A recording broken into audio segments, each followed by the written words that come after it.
Hello, everybody, and welcome to 101 Reasons to Watch Friday Night Huddle in the Fall, along with Mark Porter from ScoutingOhio.com and Nate Klein from cleveland.com. I'm Dave Bacon.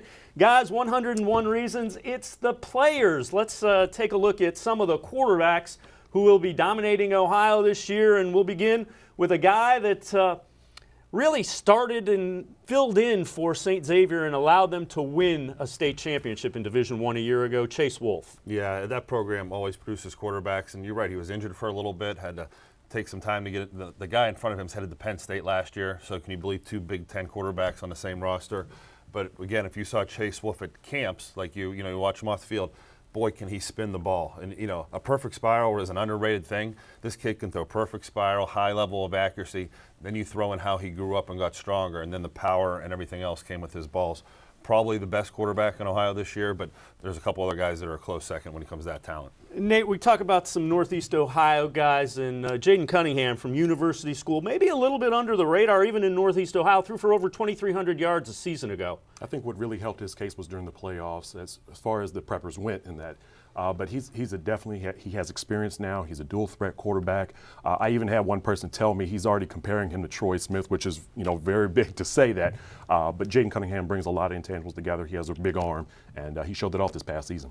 2,300 yards passing, over 1,300 yards rushing, and 34 total touchdowns for Cunningham. Another guy to keep an eye on, LaSalle's Griffin Merritt. Was a quarterback who led them to a state championship a year ago. Yeah, and that's one of those systems where you just got to drive that bus. There's so much talent there. They have one of the best tight ends in the country, two great running backs, where he was a system guy, put up a lot of great numbers, didn't turn the ball over, and of course LaSalle ends up in the state championship year after year. He's the leader of that team, especially when it comes to getting things going on offense. Another couple of guys that I know you like, Mark, one from Northwest Ohio, one from the southern part of the state. Brennan Armstrong from Shelby is headed to Minnesota. Yeah, and you know what? He got an early offer as a freshman in high school, which brought us all to Shelby, a smaller school. And then he grew up to be a man. As we followed him throughout his camps career, sophomore year, you saw a little bit more. Junior year at camps, he's one of the biggest, strongest arm guys there. Again, spins the ball well, high level of accuracy, and then he's a better athlete than people give him credit. Sometimes when he'd take off for all those touchdowns, you'd say level of competition. He destroyed the level of competition with his legs. That's why he's a Big Ten quarterback right now. P.J. Fleck, of course, at Minnesota, yeah. So a guy that had some success at Western Michigan. You talk about Jay Volpenheim. I know you like him a lot from Anderson. Yeah, he was one of my highest rated quarterbacks, and not because of the yards and all the touchdowns, which he had a ton of them, but the ball jumps off his hand, and that's what you look for as a scout. You want to see that ball high velocity, and again, repeated level of accuracy. He had some nice targets, a tight end that would go down the field for him. Made a lot of plays with that arm, and I expect to see him make a deep run in the playoffs this year also.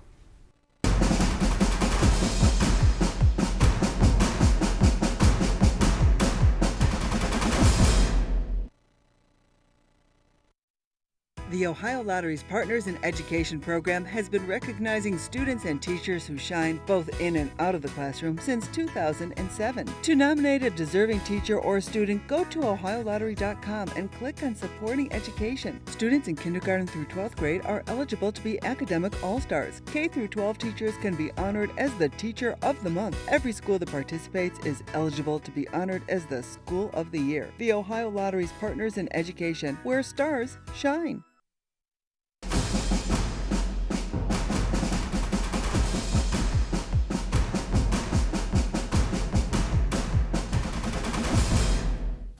Welcome back to Friday Night Huddle, along with Chris Fedor and Nate Klein from cleveland.com. I'm Dave Bacon. Let's get back to the phones. Bryant Kaiser is at the Wild One. Kenston, 4-0 on the year, taking on 3-1 Brush. What's going on, Bryant?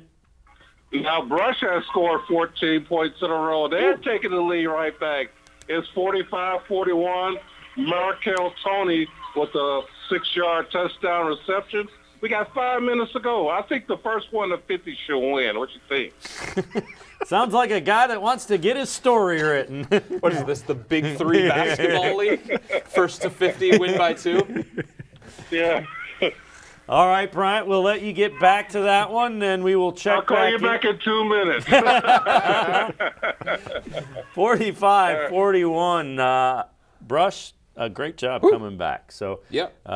Great job of the offense. The defense, well, we'll talk about that. Yeah, we'll talk about that next week. When we get back to film.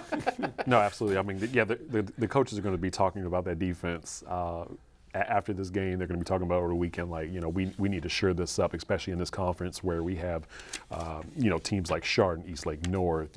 We need to clean this up. So, but yeah, we're going to see how this plays out. But I even pointed out the predictions are probably spot on, 4 points. So we'll see. Okay, all right. Look at that. You look at it, and Solon has defeated Strongsville by 14, 28-14. So the Comets get it done, and they move on. No style points in that league. You survive week to week, and you move on to the next one. So it was a battle. They got an interception and scored late in the game to push that to a 14-point win. A nice win, 200th win of his career for Coach McQuaid. So Solon, a good job. And Stowe, cut into that. It's now 35-21 with about 7 minutes left in the game as Wadsworth leading Stowe now by 14. So the Bulldogs trying to get back into that thing.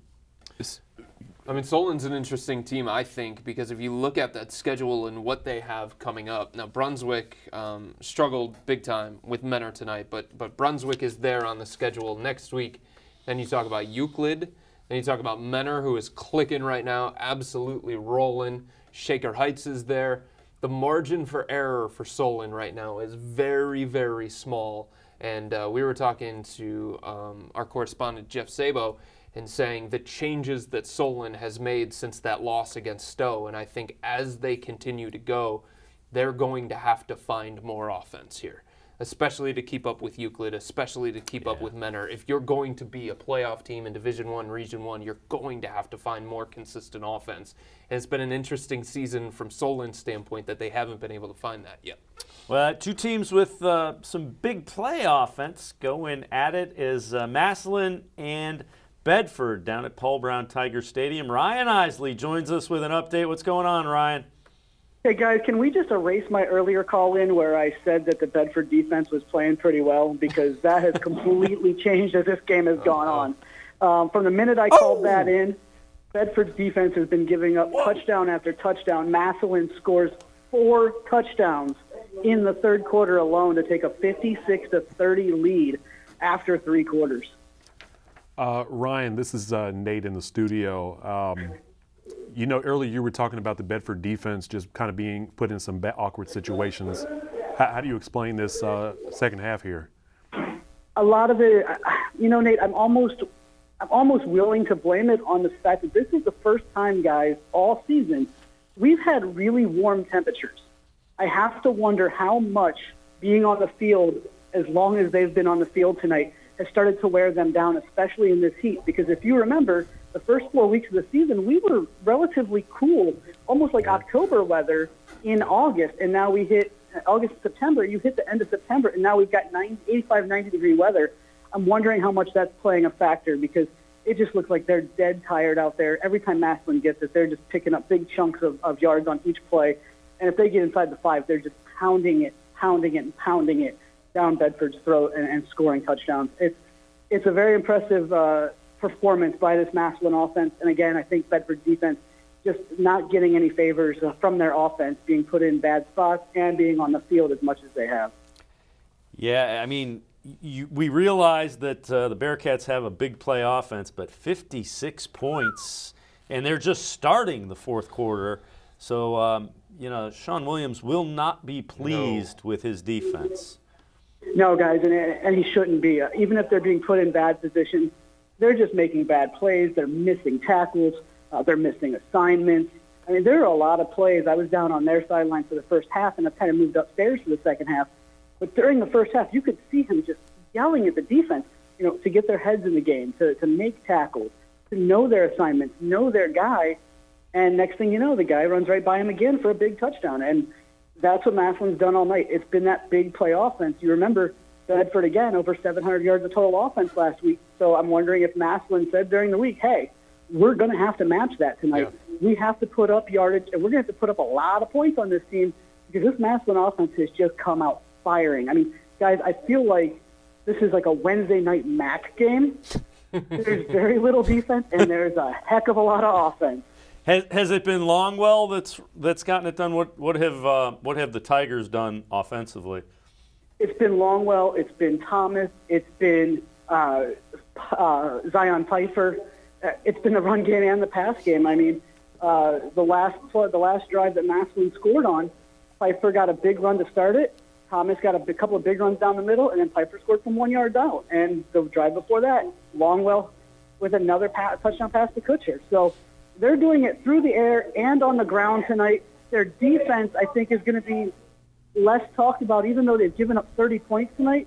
Their defense has actually not played poorly. They've put themselves in good position.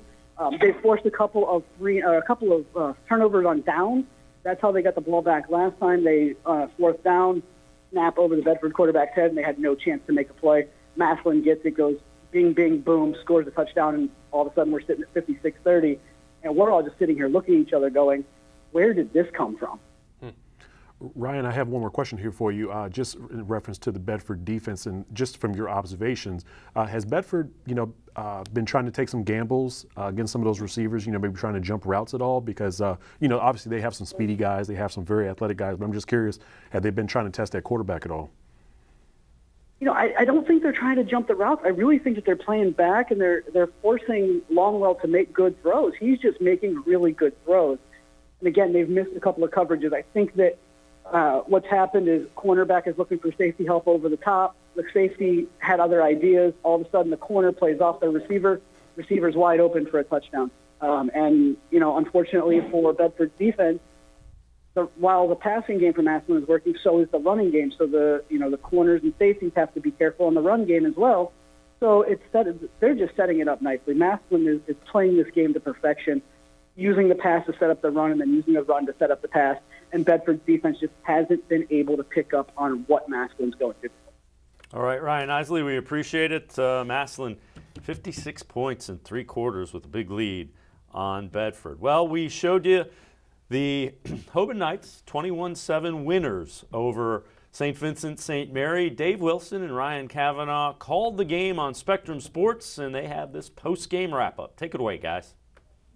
Friday night at Infocision Stadium in Akron, Archbishop Hoban defeated Akron St. Vincent St. Mary by a score of 21-7. David Wilson along with Ryan Kavanaugh. We called it here on Spectrum Sports. And Ryan, it was the Tyrus Dickerson show. 193 yards rushing tonight, 38 more yards receiving.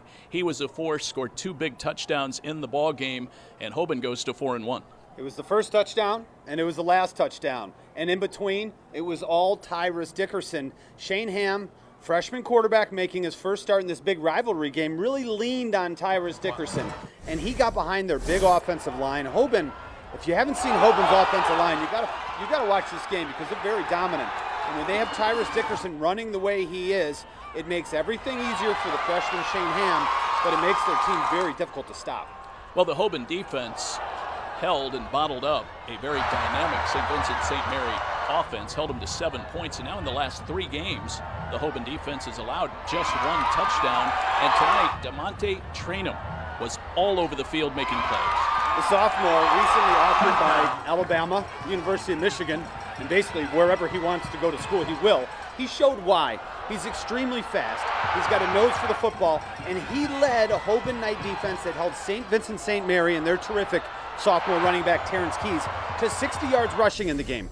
But the 2 important stats to me was 3 for 15 on 3rd down and 1 of 5 on 4th down. So combined 4 of 20 on those very key downs, and that's where I think Hoban really took over against the St. V offense. Both teams 4-1 now at the halfway point of the season. For Ryan Kavanaugh, David Wilson, reporting for Spectrum Sports.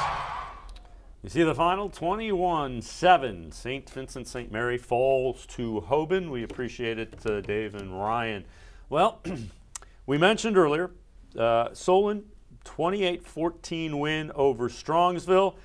Jeff Sabo, hardest working guy in TV, as he talked to Jim McQuaid and Thomas Wilkes. Take it away, Jeff. Head coach Jim McQuaid, oh my goodness, 200 career wins. How did you get to this point? I've had a lot of coaches that have helped me. I've worked with a lot of great coaches. I've had coached a lot of great players. It's never just one person, so I'm extremely lucky to be a part of a program like this and other places I've been.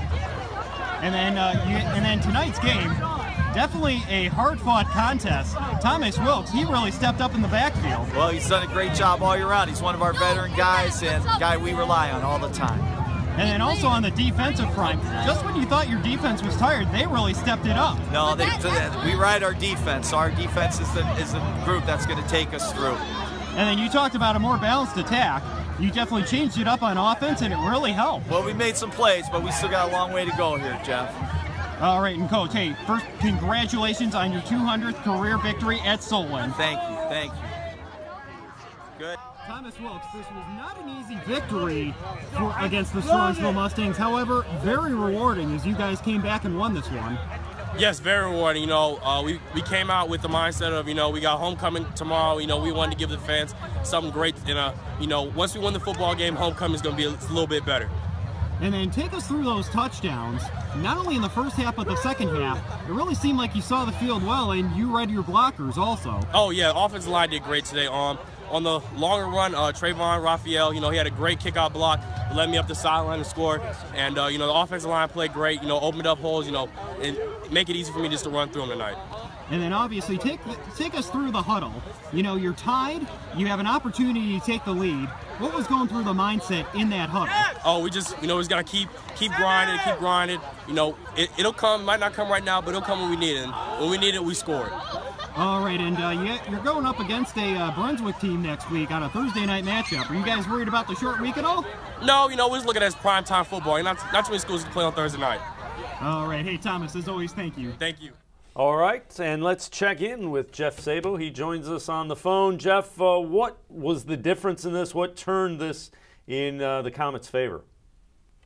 Well, just taking a look at what transpired in that second half, at one point the Strongsville Mustangs ended up tying it off of a Joni Major touchdown run. And then once the game was tied, the Comets fumbled the snap, and it was actually back, and then the Mustangs recovered it back deep inside Solon territory. However, on the ensuing drive, there were maybe about 4 or 5 false start penalties on the Mustangs, and then at one point they had a Taylor Griffin touchdown wiped out due to a holding call, and then there were a couple other penalties on that drive. Before you knew it, it was 4th and goal on the Comets' 28-yard line, and the Comets ended up making a key stop. Then when the Comets were on offense, you had Thomas Wilkes off of a play that really was only designed to be a short gain. He went out over to the outside, and then 85 yards later, he was into the end zone. So he scored a touchdown right there. And then the Mustangs ended up getting the ball late in the fourth quarter, and the Major dropped back to pass. Didn't see Zion Mowry there at all, as Mowry, who I mentioned this a lot during the SETV broadcast. He's actually part of Solon's Music and Motion, the show choir at the Solon High School, and he definitely danced his way into the end zone from 15 yards out to score the touchdown. So it was a combination of the Strongsville Mustangs committing penalties, the Solon defense stepping up, and then Thomas Wilkes in the backfield scoring a key touchdown that really helped seal the deal for the Comets. Jeff, we heard your interview with head coach Jim McQuaid, and he was talking about how the offense has a long way to go. Number one, do you agree with that? And number two, how much of a ceiling does this offense have based on what you've seen? Something that's really interesting is that tonight they really kind of switched some things up, where in the previous weeks it just kind of felt like that they would just get set on the same plays over and over again, where they just try and throw to Trayvon Raphael down deep, or they would just try and run like a sweep play to Thomas Wilkes over on the near side. But tonight, they really started to experiment a little bit more. They put in J.T. Caver a little bit more often than in the previous weeks. They also brought Andrew Mason, who mainly is a pretty good defensive player. In fact, he actually leads the team in interceptions. They had him lining up in the backfield with Thomas Wilkes at certain times. So the offense really trying to change things up a little bit, tried to maybe give some different looks than what you saw in the previous weeks. They really started to click a little bit. And against Elyria 1 week ago, they tried experimenting with no huddle, which started to get some success, and then they started to kind of slowly bring that in again tonight. So overall, just talking with head coach Jim McQuaid, pretty much he's always about improvement, so it didn't surprise me when he kept saying, oh, we have a long way to go, we have a long way to go. Even last year where the team had a much more explosive offense, he's always big on improvement, saying we always got a long way to go, we got a long way to go. So knowing him, I know he's going to be working on some key things that we're working this week to use for Brunswick next Thursday night. All right, Jeff Saba, we appreciate it. As the Solon Comets win 28-14, let's head back to the phones. We'll check in with Mike Patika. Mike has the Perry Pirates taking on the Wycliffe Blue Devils. And Mike, Perry looking impressive. I'm guessing they finished looking impressive as well. Well, when you win 67-14, team doesn't have a lot of things to complain about. And they actually had to punt for the first time this season. Wow. First time all year? Yep. Wow. Despite scoring 67. But their senior left-hand quarterback, Colston Brewster, finished 23 of 32 for 302 yards and 3 touchdowns. They outgained Wycliffe 509-49. They had 341 yards in the first half alone. And Brewster has a lot of people he can go to, including freshman Jalen Anderson, who ran for 66 yards, got passes for another 77 yards. Josh Martin, 79 yards of receptions. Jake Reed, 82 yards of receptions. And the defense continues to be awesome. One of the 2 touchdowns was on an 86-yard kickoff return by Wycliffe's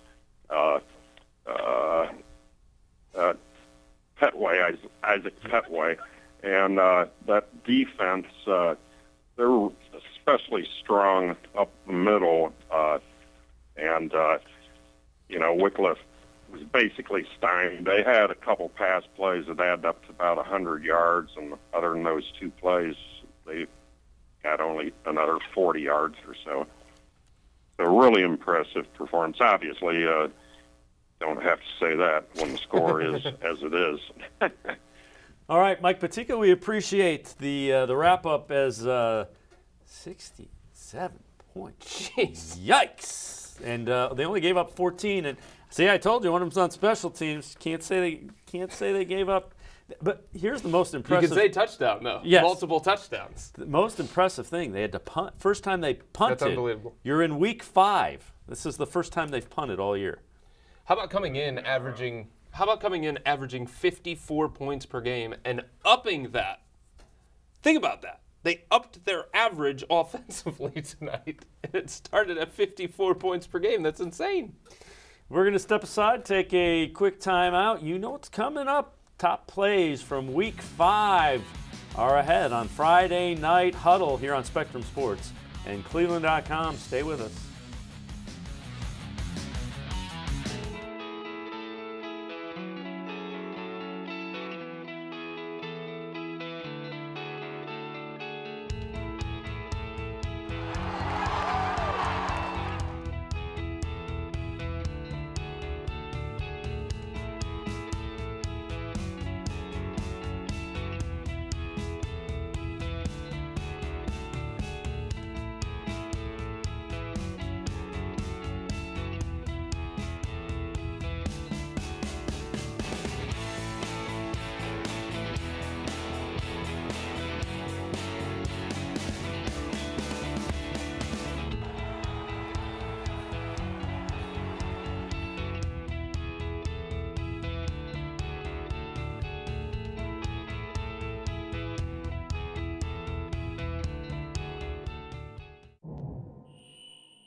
Wednesday nights, get ready for kickoff with Spectrum Sports.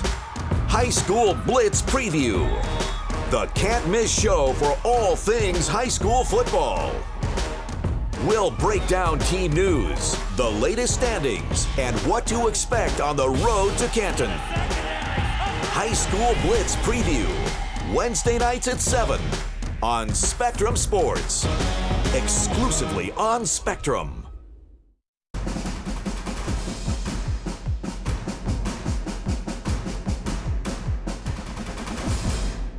101 reasons to watch Friday Night Huddle this fall, along with Mark Porter from ScoutingOhio.com and Nate Klein from Cleveland.com. I'm Dave Bacon. Mark, as we talk about linebackers, one guy that is among the best in the country, Dallas Gant, is an Ohio State recruit. You know him pretty well. Yeah, I've been to a bunch of those games to watch him, and boy, is he athletic. And that, you know, when you talk about the linebackers of the future at the college NFL, these guys got to be able to cover running backs. They can't come off the field on third downs. They have to be more athletic than a tailback. And this is what you have. You have a tailback standing over at linebacker with safety, corners-type skills that can play the run like a linebacker and be physical, but also in these passing spread things can walk out over a receiver, walk out on a running back or a tight end and not be worried at all as a defensive coordinator. Unbelievable athlete.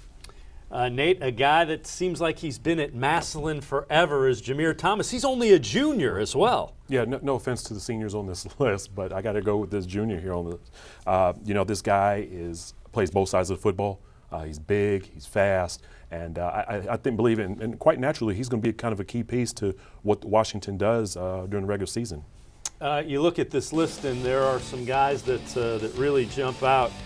Xavier Peters from Lakota West, Kentucky. Kentucky's coming in and getting some really good players from Ohio this year. Yeah, and Xavier Peters had the Alabama and Ohio State tape offers. He's one of those guys that when you see him in a combine setting, looks like he belongs in the NFL right now. Long body, has a lot of room to grow and add weight, but athletic again. A guy that will not come off the field. If he's not fast enough to be covering a running back, he'll be coming off the edge, rushing a tackle, pass rush skills, run stopping skills, pass coverage skills. This is why these guys are elite when they have that many dominating qualities to them.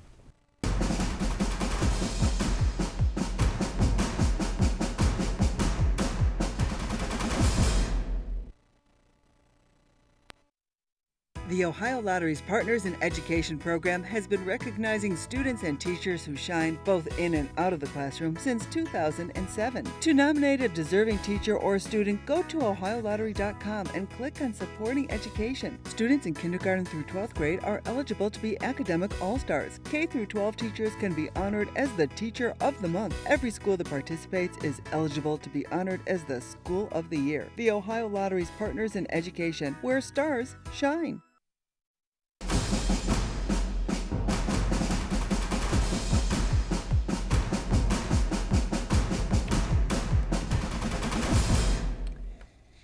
Well, we're just about halfway through the regular season of high school football all across the state of Ohio as we wrap up Week 5. Chris Fedor from Cleveland.com, Nate Klein from Cleveland.com, I'm Dave Bacon. These are the plays that kind of turn your head, make you say ooh, make you say ah. The top 15 plays from Week 5. We will count down from 15. You can go and vote on them. Starting tomorrow, we begin 15, the Tigers. Deion Williams, Massillon with the sack, almost a safety, but not quite yet. Number 14, Hoban's Tyrus Dickerson. Big night on the ground with 193 yards rushing, showing off the hands, plowing over a defender into the end zone. Tyrus Dickerson, the first touchdown of the game. Check out number 13, Elyria Catholic's Zach Evans with the big hit. Yikes! They fell to Valley Forge in 1914. Number 12, Massillon's Aiden Longwell with the bullet. Austin Kutcher grabs it for the touchdown through the defender's hands. The Tigers get the score. Number 11, you can't make mistakes in a big rivalry game. Oops. Hoban fumbles the handoff. St. Vincent St. Mary swarms. And check out this running back, Rogers from Highland. Gets the handoff, but throws it to Castellanos for the big score. Highland wins 42-14 over Revere. We need a little defense. Mayfield's defense comes up with more than a little defense. Chardon into the end zone, and it is picked off as they get it. Wow. Miscommunication, it's a top play. So. Number 8, Bedford's Davion Johnson, the little guy. Catch and run, that's his game, and there he is with the catch, wide open, makes a move, down the sidelines, can he get it in? No! Inside the 5, Davion Johnson. Now, this happened after the football game here. Number 7, Matt Gansker. Check that out with the Dikembe Mutombo move.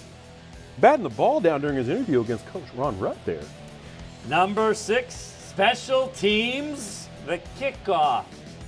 Russell Cooper, nice catch, heads up field from the 2.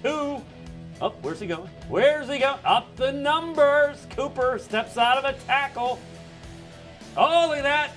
Breaks another tackle from behind. This guy's run 120 yards already. Finally, he is knocked out of bounds. Good kickoff return. More on this game a couple plays later. Number 5, Centerville's Alec Grandin hooking up with Jake Speedwack. Touchdown. Great over-the-shoulder catch right there. The Elks victorious 31-19 over Springburg. And in number 4, Chardon's Andrew Kobowinski with the 60-yard quarterback keeper for the touchdown. Look at him going. Take a look at that. Chardon gets the win, 20-7 over Mayfield in their conference. Time to get a little fancy at number 3, Elyria Catholics. Leighton Banjoff, wearing number 90, throwing like a quarterback to Donovan Warfield behind the defense. It's the halfback pass for 6 points, but Elyria Catholic lost to Valley Forge. Saw the halfback pass a few times tonight, going to the bag of tricks. How about number 2, St. Vincent St. Mary didn't have a lot to celebrate tonight in the Akron Holy War, except for this. Luke Lindsay hooking up with Jalen Ross, dragging a defender. Big gain, but it just wasn't enough for the Irish. And lastly but not least here, Hoban's Garrett, I'm taking it to the house. Hauser with the big catch and a run for a touchdown. Look at this. Say hello to Navy now. Hoban wins 21-7 over St. Vincent St. Mary. Well, these plays will be posted on cleveland.com, and you need to go on cleveland.com and vote for your top plays. We want you to send us plays as well. Hashtag FNH, Friday Night Huddle, top plays. We'll use them. You send them, we'll use them via Twitter. But, Nate, again, they can go on cleveland.com, vote for their top play, their favorite play. I would recommend you get in touch with the Barberton block because they vote quite well. They turn out to vote, and we'll go through them as voted on by the Cleveland.com viewers next Friday night on Friday Night Huddle. Yeah, absolutely. They have all the way up until Thursday afternoon to make their vote. And also, sometimes maybe overnight and even in the morning, some people actually just try to submit something, see if it could be for consideration as well. So, yeah, definitely hit us up on FNH top plays with the hashtag or just hit myself and Matt. So, yeah, some great plays. We saw this evening a lot of big runs as well. That was a big one. So, but yeah, great plays. Well, one of the games that we've been tracking all night long was Highland's big win over Revere as the Hornets stay unbeaten. Spencer Davies caught up with Mike Gibbons after the game, and they have this to say. Take it away, Spencer. Had that bag of tricks play too. That little 41-yard, what was it, a halfback pass or something? Yeah, well, we run so many jet sweeps with Jake Rogers, so their defense is really coming up on him and really stopping him there. So we knew, maybe we can try that and get that over the top on him. So we've been working on it and we're able to execute it. Speaking of Rogers, just such a versatile talent. I mean, a pick. He's got 3 touchdowns. I think he had like a passing touchdown, a running touchdown. Like responsible for all this stuff. Right. Well, you know what? He's a special kid. Like you said, I mean, it's like 3 players in one as far as what he does offensively, defensively, and then special teams. So he's obviously a key part of our success and just a special athlete. He's not the biggest kid in the world, but he's pretty devastating on the field. Matthew Winters completed his first 7 passes of the night and was pretty solid overall. What did you think of him throwing the ball tonight? Yeah, he's a senior. He's a returning starter. He has great poise and command of the offense. So, I trust him to go out there and execute, and he went out there and played well tonight. So it's good to see. The defense less than 12 points a game coming into this game. How do you think that they fared, especially because your offense kind of overshadowed them a little bit tonight? Yeah, defensively, we're going to continue to work. They played well there, but then, maybe in the second half gave up a few things here and there. So we got to continue to work and get better on that side of the ball. We know we have a big challenge next week in Green, and we just got to get ready to turn the page here and get ready for them. Their tailback Buser looked like he had a pretty decent night against you guys. What would you think about his play?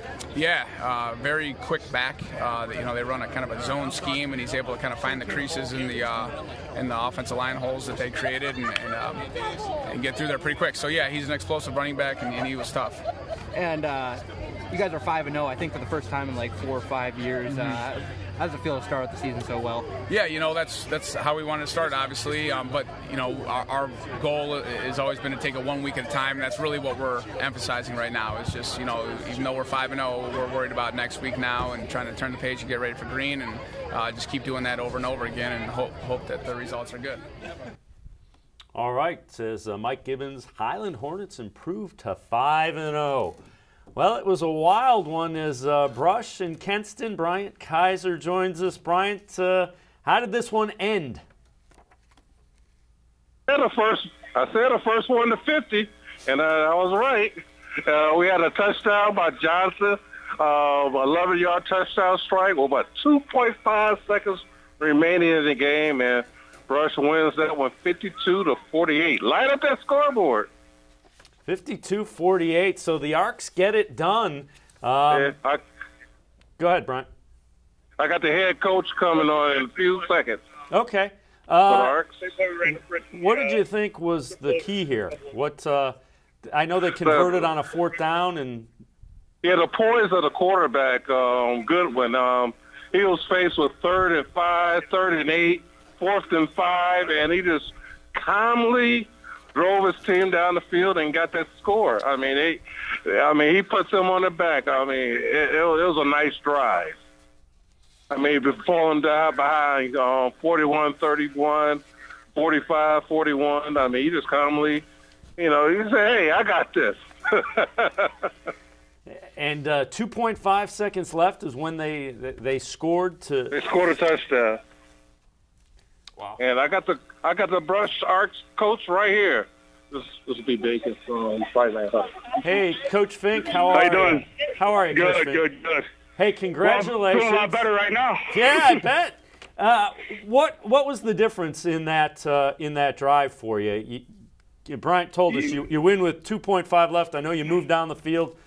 What? Well, we moved slow. You know, one of the things was that we weren't going to give them the ball back to them because we made sure that if they got the ball back, whoever had it last was going to have a chance to win the game. So we weren't in a hurry until we got down under a minute. We had the 3 timeouts and just kept chipping away at them. And then Godwin Joe made an impromptu play to Zach Dixon for the win. What goes through your mind as that play is unfolding? I know this is obviously a big win for you. This is a team you hadn't beaten. They're unbeaten. You're 3-1. What kind of goes through your mind? Take me through that last play when you get that play to win it with 2.5 seconds left. Well, we told the kids before the drive it was going to be a lot of fun.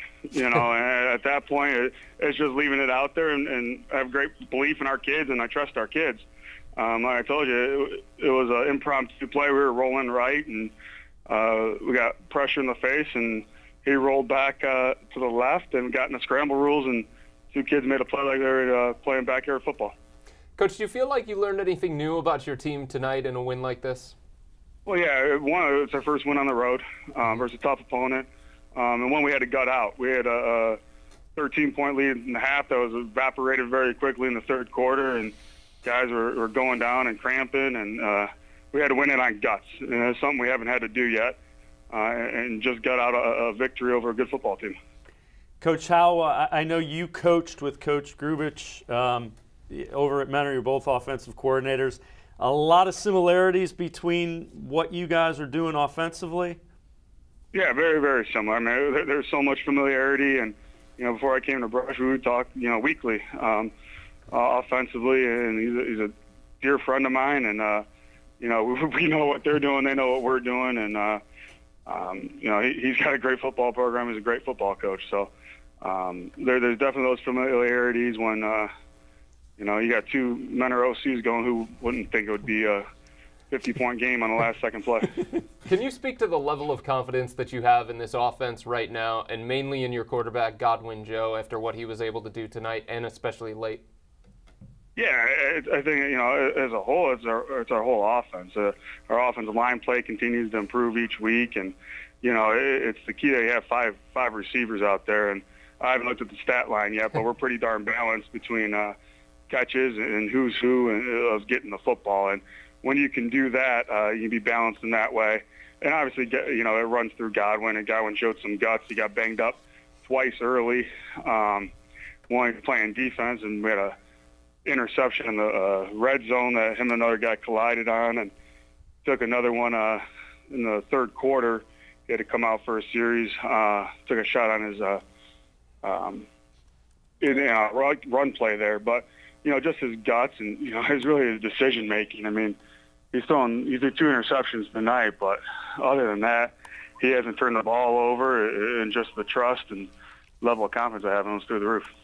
Coach, your second year, you were 4-6 a year ago, 4-1 now. What do you tell the kids about where you're at as a program?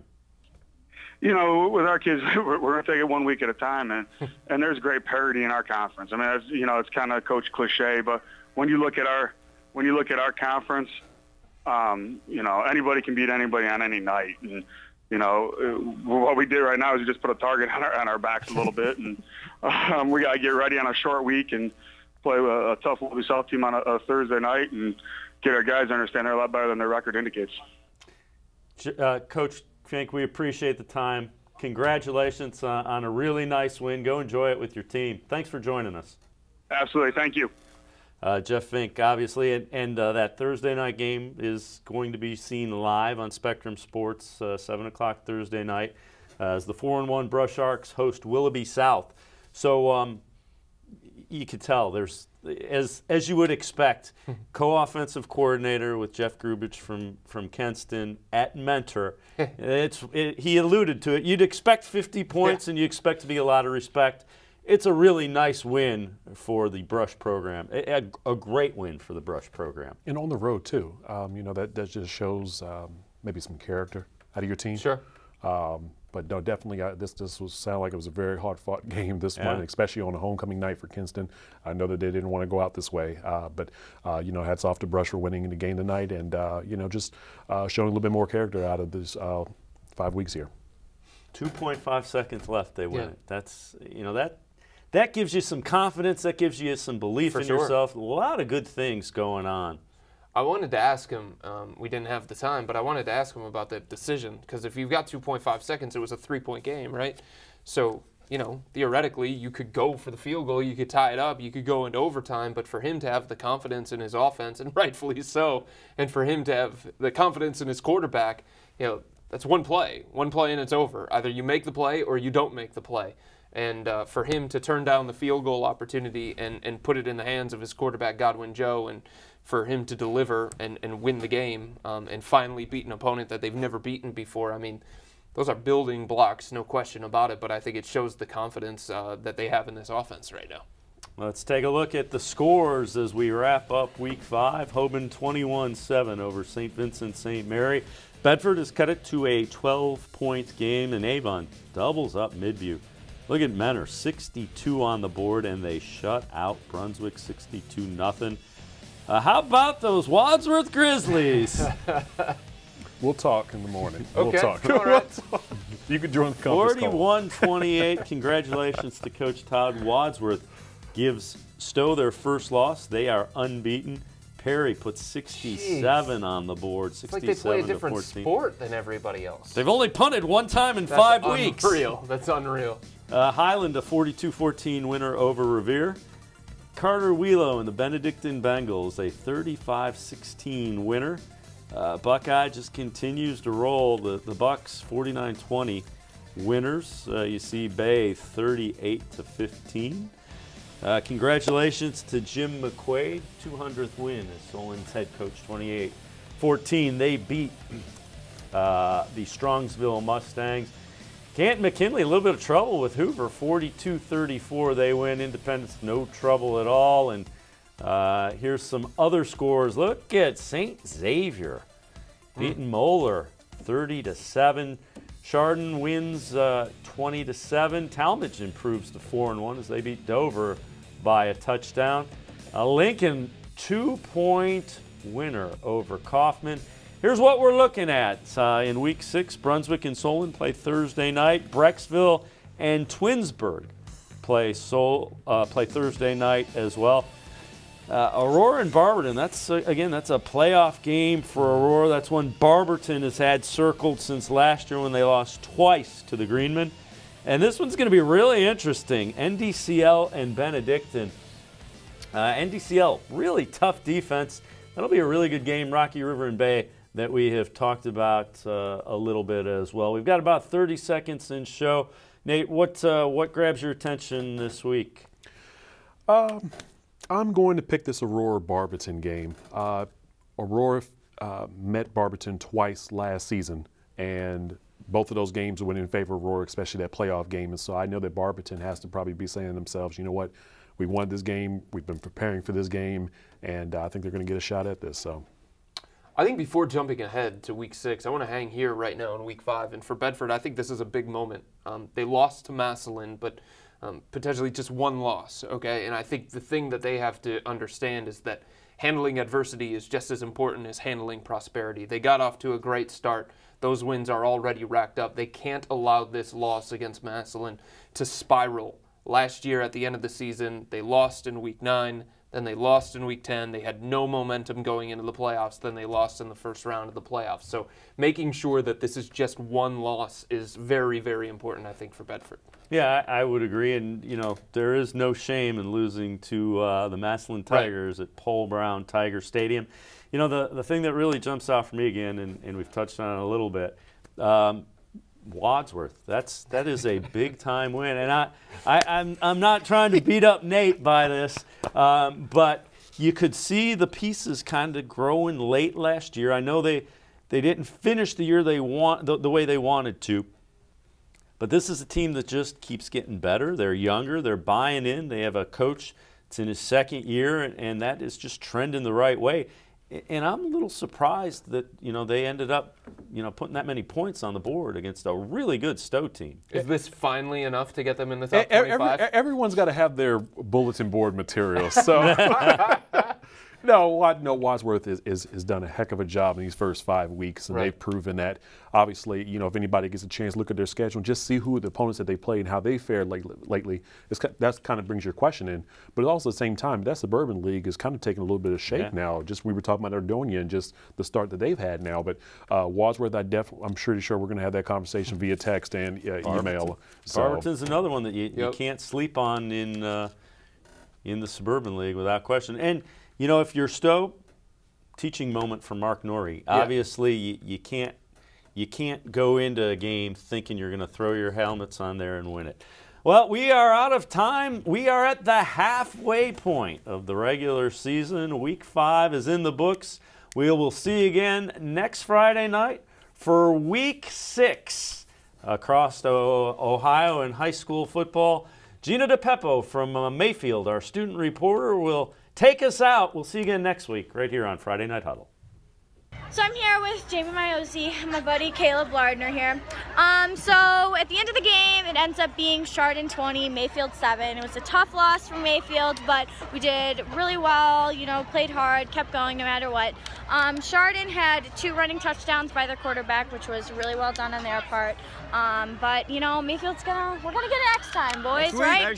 Next week, on to Friday. Yep. Best of luck to Chardon in their season. And Mayfield still got our pride back here. Bye, good night. Rah, rah, rah. I know Mayfield, fight on for your game. So fight, fellas, fight, and we will win this game. See you next week.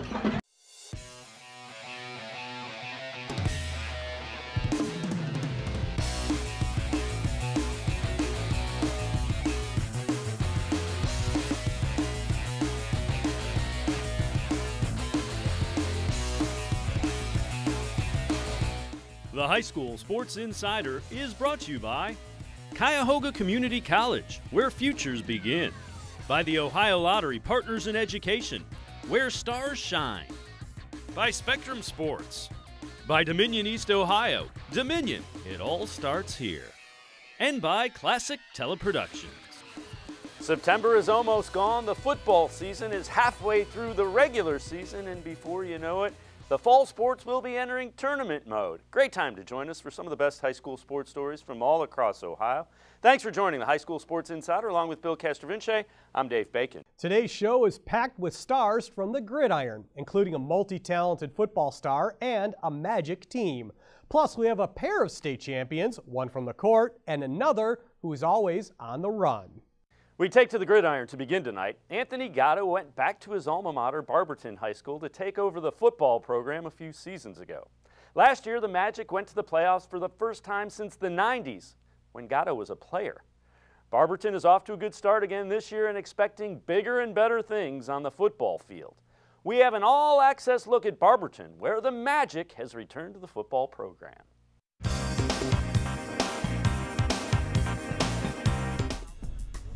So just coming back home obviously was really exciting. You know, being able to impact in the community that you grew up in is awesome. You don't pick him up. It would be the back would pick him up. Okay. And for some reason, he slid off inside here. I knew the main thing was to get a great staff, which I was able to do. I always tell my staff I'm only as good as they are. He's heading up on you. You got to think you're getting him. Even if there's no inside. This is your. I mean, you're basically going to get him. Obviously, getting the kids to buy in. I did know the community pretty well. I wasn't too worried about that. So, you know, having the kids buy into what we were going to do, and that really was just to get bigger, faster, and stronger.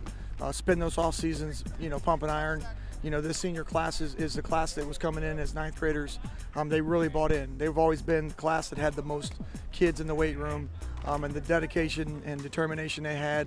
I mean, the weights that they put up in the weight room are unbelievable. Hey, contact here. Stay off the legs. Stay off the legs. I want it to be contagious. You know, these freshmen coming in, you know, some of these kids don't understand, you know, what it takes to be good at something. You hope that leadership that these seniors have had for 4 years rubs off in some of my other ones, and that's what keeps it going for, you know, continued success. Yeah, good. All right, we're okay. Hey, make sure we finish those blocks. Maybe we can, you know, go deeper in the playoffs and grow each week. I tell the kids once you make to the playoffs, you know, it's just about playing good football, who's healthy, and hopefully the ball rolls your way a couple times. Ready, hit. Football is a sport that these kids get to play, an opportunity, and Key kind of mentioned it. You know, it helps them evolve into men. You know, the decisions they make. I try to bring discipline, and there's consequences if you're late to practice. There's consequences if you don't show up to practice. How good is he? He's pretty good. You got to step harder than that. I think the kids understand that I do try to stay consistent with them, and I'm hoping that they learn a lot of things that are going to take them and make them more successful young men, and some of the habits they learn playing the game of football. Pretty good.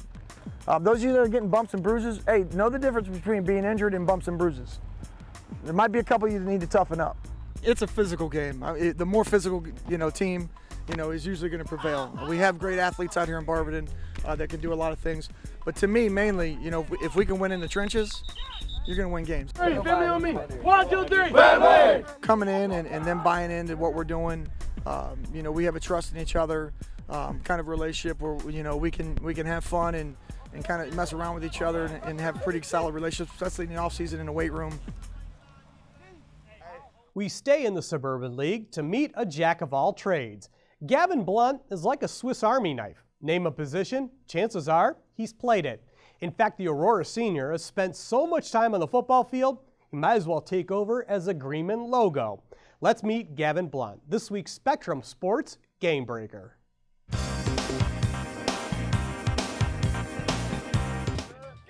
Gavin Blunt doesn't sell popcorn on Friday nights. It's the only job he doesn't have. The Aurora senior has 7 other things to do on the field. At the end of games, it can get tiring, but I mean, I love playing football, so I'll do anything for the team, even if that means stay on the field the whole time. After one dominating year of freshman football, Blunt was ready for the varsity. My sophomore year, my brother was a senior, so I knew all of his friends, and they kind of helped me, like, I don't know, kind of get used to the game, playing underneath the lights on Friday night, so I felt comfortable. In fact, Gavin became Aurora's best wide receiver as a 10th grader, a job he's held ever since. He just does everything right. He's probably the best receiver we've ever had here. and he's the most coachable receiver we have here. I mean, he comes back every play and wants to know little details of what he can fix and what he can do to get better. But with his speed and 3.5 GPA, Blunt became a weapon on defense at outside linebacker. We blitz him at times where he has contained. He also can then drop back and pass with the man-to-man coverage, which is great because we have an outside backer that can rush off the edge, and he can cover a slot receiver and some of their fastest receivers. And, of course, he's busy on special teams. He is our holder. He is our punter. He is every returner on kickoff return, punt return. He never comes off the field. It's hard to take him off the field when he does all that stuff right, and he's the man out there. In fact, the only time he's on the bench is on kickoffs. I think it's honestly just to give me a break during the game. I mean, I'd play it if they let me, but Coach Mahawk won't let me. Besides being clearly our best football player, he is our hardest worker. And when you have your most talented kid being your hardest worker, you have a chance to be pretty good. Gavin Blunt will play wide receiver at Akron next year, but don't be surprised if he's doing much more. Going to Akron's pretty exciting. I mean, something to look forward to after this year. It's just not my last year of football. I can look forward to 4 more years. Gavin is also a 4-year starter in basketball, and he can dunk. The Akron Zips are getting one awesome athlete. We're just getting things rolling on this week's show. There's an old saying that good things come in small packages. Beechwood's cross-country program knows that to be true. And the University School Preppers are looking to build on their playoff success from a year ago. The High School Sports Insider will be right back. There is a place where dreams arise. Stars are born. And greatness is made. What you live for lives here. Spectrum Sports. The Ohio Lottery's Partners in Education program has been recognizing students and teachers who shine both in and out of the classroom since 2007. To nominate a deserving teacher or student, go to OhioLottery.com and click on Supporting Education. Students in kindergarten through 12th grade are eligible to be academic all-stars. K through 12 teachers can be honored as the Teacher of the Month. Every school that participates is eligible to be honored as the School of the Year. The Ohio Lottery's Partners in Education, where stars shine.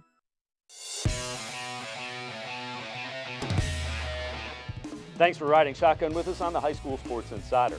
Ben Melbasa was excited to return to his alma mater 3 years ago as a head football coach. Now University School is thrilled at what their new coach is building.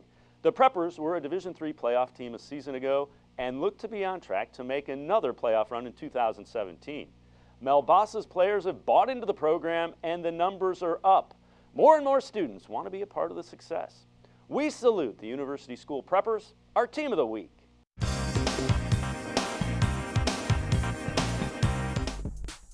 The football program is definitely headed in the right direction at University School under alum Ben Melbasa. The Preppers return a solid core from last year's team that made the Division III playoffs and won a first-round game before falling to Toledo Central Catholic. I think we all thought about how off-season means so much for the postseason, if that makes sense. So putting in as much work as we can in the off-season so that we can compete with those big teams like Toledo Central Catholic. Just from a program standpoint, 2 years ago we had a really strong finish to the year. Last year we made it into the playoffs and won a game in the playoffs. I think we have a group of seniors right now who've had a lot of success in our program, and they're expecting of it others. Senior quarterback Jaden Cunningham is one of the leaders who helps make the Preppers' high-powered offense go. The main thing with Jaden is he has an incredible passion really for everything, but for the game in particular. And I think if you watch on the field, there's not a player in football who's more enthusiastic about playing football. When a guy on the team makes a play, Jaden's the first guy, to the pile celebrating the play. I think strength is a lot of seniors returning, especially on the defense and offense. Offensive line, for the most part, everybody's coming back, even though there are some younger kids who were on O-line. Now they're just stepping in, filling in roles. I feel like if we can focus on little details and executing plays, that will help us in the long run. The attention to detail is a great sign. A more impressive one is that the players are taking ownership of this team. There was a sophomore at safety who had a bad play, and one of our senior captains was out on the field grabbing him and saying, hey, the next 3 plays are pride plays now. That tells us a lot about where we are as a program when seniors see a young guy who needs a reminder to not give in. We have players who can make plays, and we know that. It's just having the confidence to make the plays and just continuing to execute. Our guys take a great deal of pride in what we've done the last couple of years to get ourselves where we want to be. And you know, Jim Stevens coached here for 15 years before me. He's one of the reasons why I'm here. And you know, Jim did this once at the beginning of the 2000s, where you just get a point where you start to say, hey, we expect to do great things. Our next story proves that state champions come in all sizes. Take, for instance, Leah Roeder. The Beechwood senior is 4 feet 11 inches tall. Many of her opponents in cross country tower over her, but all she does is run right past all of them. Here's Leah Roeder, our Cuyahoga Community College student athlete with a future. Cuyahoga Community College, where futures begin.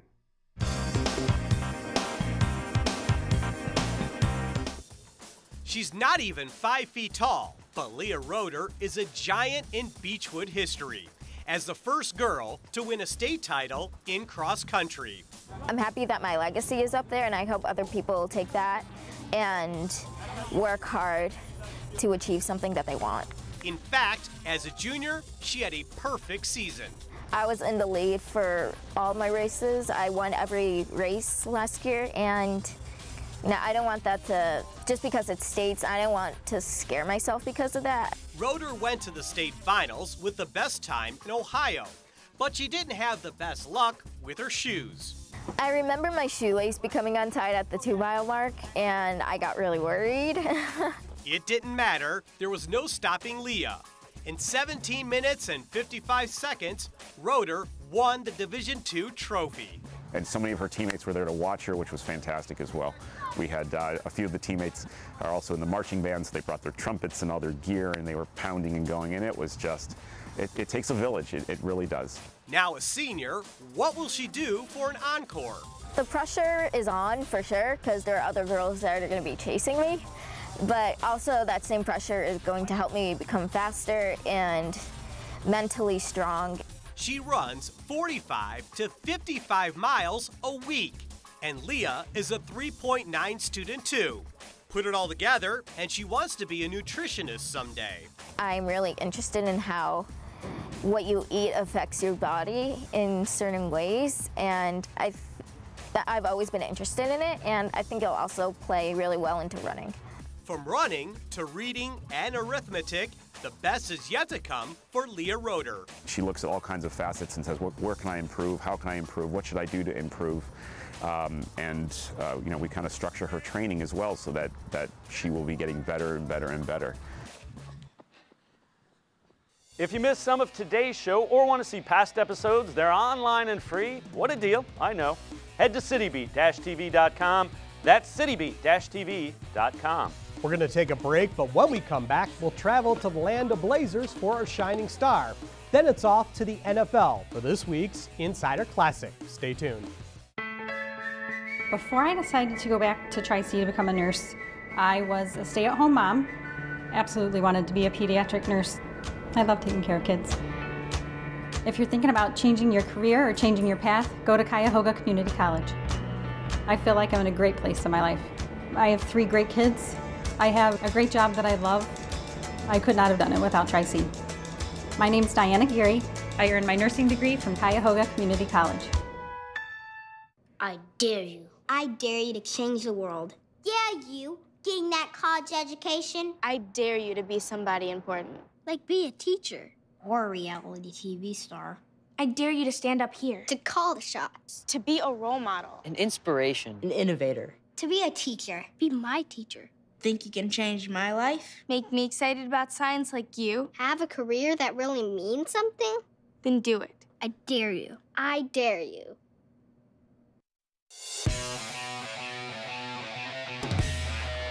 The High School Sports Insider continues with a stop on the tennis court with a student athlete you're going to love. Stephanie Zhao has helped Hathaway Brown win 2 state titles in a row, and her work on the classroom is even more impressive. Stephanie Zhao, this week's Ohio Lottery Partners in Education Shining Star.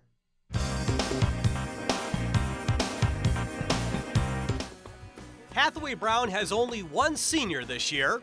Fortunately, that senior is Stephanie Zhao. Stephanie is a kid that brings a lot of energy, and you know, she's positive both on the court and off the court. She's one of our leaders, and you know, just a super kid. Not only is she a great teammate, Zhao is the ideal doubles player who can be paired with anyone. When you play singles, it's not the same. Like, you have someone there who's leaning on you, or you have someone to lean on. Like, it's very different dynamics, so I love playing doubles. You know, when you're playing with a freshman or playing with a sophomore and they're kind of nervous, that makes you more relaxed. So it's a great thing for her to be able to bring to our team.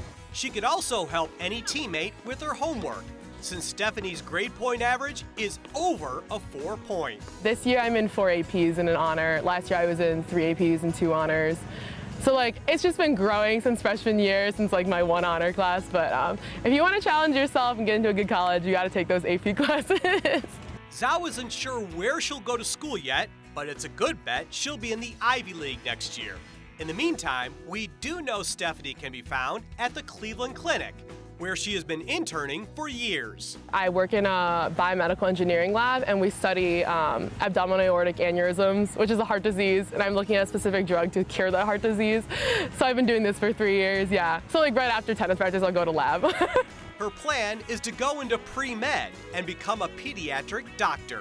And playing tennis has actually helped Stephanie Zhao on her journey. It like brings me strength, like to play a match against a girl and then almost win. It's like the part of like learning how to like deal with losses and like know how to move on from different challenges in life. If you know a student who shines in the classroom, like Stephanie, you should send in a nomination. Just go to OhioLottery.com. At the top of the page, find the tab that's marked Supporting Education, and that's where you'll find all the info. Each week on the show, we take a look at a student athlete we featured who's gone on to success at the college, professional, sometimes international levels.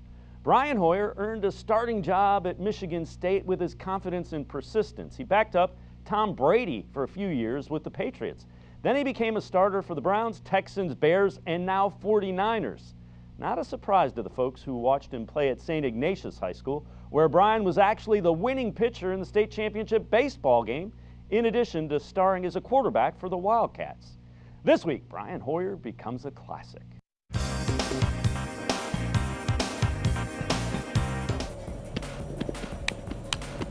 With as many different things as Brian Hoyer's got working, you'd expect them to start blending together. Any chance of him like going up the line and calling the play in Spanish? He could do that with great audible, wouldn't it? Hang around Brian for a while and you wouldn't be surprised to see him pull it off.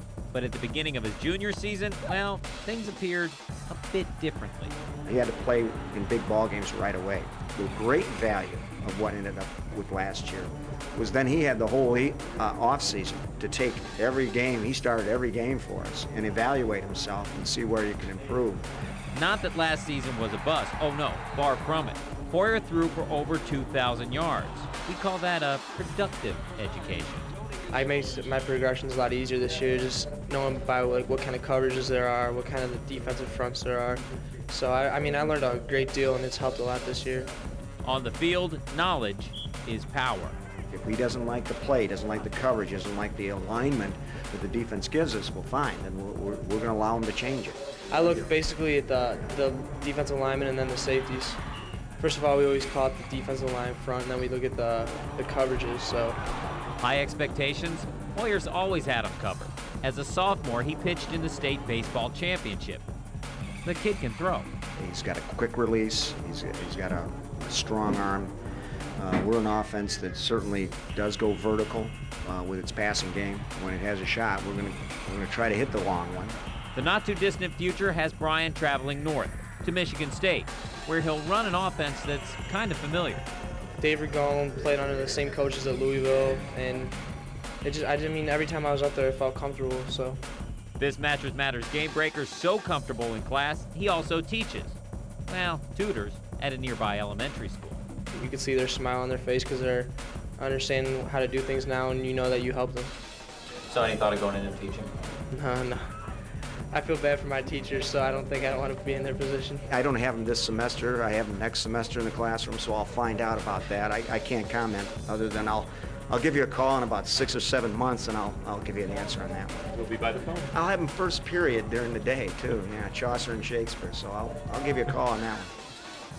We want you to get more involved in the show, and you can through social media. Follow us on Twitter. We're at HS Sports Insider and at Dave Bacon Sports.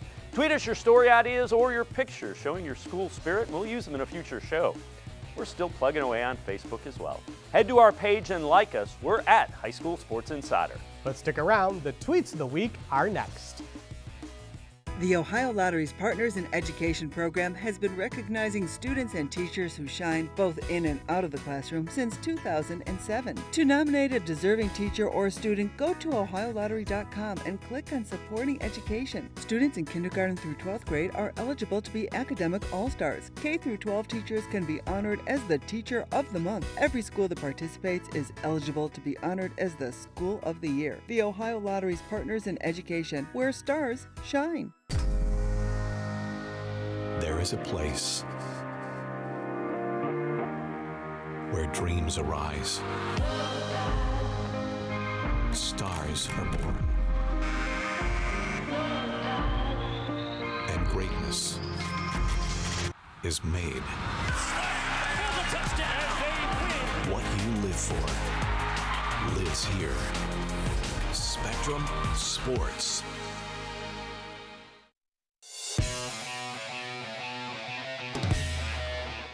Thanks for hanging with us on the High School Sports Insider. For the first 25 minutes or so, we've told you what we think is important. Now it's your turn to let us know what's on your mind.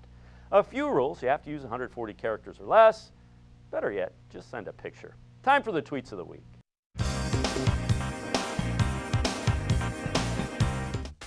We begin tonight with a shout out to the NDCL cross country team. They took home first place in the Spartan Invitational at Boardman High School. The Lions outran 62 teams. Over at Euclid, the Euclid Police Department rewarded 5 Lady Panther soccer players with custom-made Nike cleats as a thank you for volunteering and helping out with the city's summer soccer camps. Great news for a former St. Edward Eagle, Sean Crawford, healthy and showing up big for Notre Dame. Crawford was named the Fighting Irish's Defensive Player of the Week after his 2-interception and fumble recovery performance against Boston College. And a video tweet from the Bear Den, Upper Arlington student section. They're a good group. The Bear Den made their mascot's homecoming dreams come true by finding him a perfect match for the homecoming dance. Well done, Bear Den. Well done. Keep those tweets coming. We want your story ideas or your pictures showing your school spirit. Tweet those to us. We're at HS Sports Insider or at Dave Bacon Sports. Use hashtag HSSI Ohio. Again, that's at HS Sports Insider or at Dave Bacon Sports. Use hashtag HSSI Ohio. We'll use a few of them on upcoming shows as the tweets of the week. We're all out of time on this week's show. Thank you for taking the time out of your busy schedule to join us. We expect to see you back here next week. Same time, same place, when again, we'll have some of the best high school sports stories from all across Ohio. And as always, thanks for supporting high school athletics. Have a great night.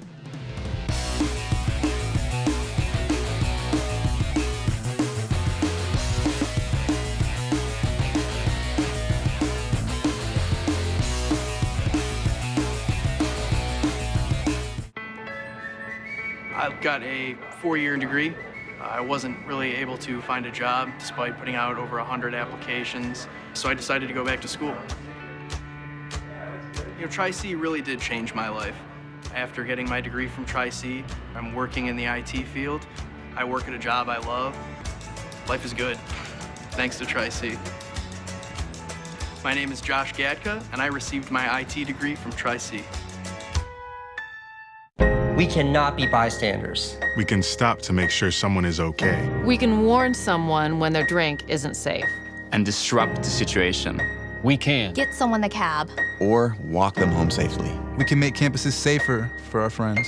Our roommates. Our classmates. Our fellow human beings. We cannot be bystanders.